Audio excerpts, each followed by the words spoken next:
People got this myth around remote work that it's like super awesome, and it's not. I did it with Clearbit, and I can tell you right now, you can put yourself at a massive disadvantage if the company's not culturally set up to do remote work.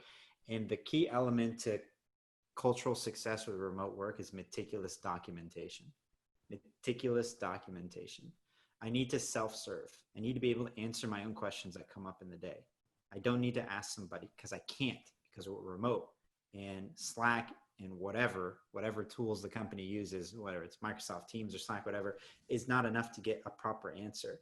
And oftentimes it results in a 15 or 20-minute conversation of somebody else's day that they might not be able to give me. And if I don't get the answer I need, then I can't do what I need to do.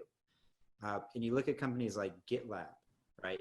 They have their documentation online. It is insane. It is so thorough, and that's how they've been able to scale and grow to what they are today, because their documentation is meticulous. And I would warn anybody to take a remote job, because there's three flavors of remote. So there's everybody's remote, and they always have been. That's awesome. That means that they built it from day one, and it was premeditated. It wasn't accidental. We've got a team that's remote. So like our engineering team is remote, the rest of our company isn't. Well, then if you're joining the engineering team, you'll have a fun time. If you're joining the other ones, get ready, because you're going to be experimented on.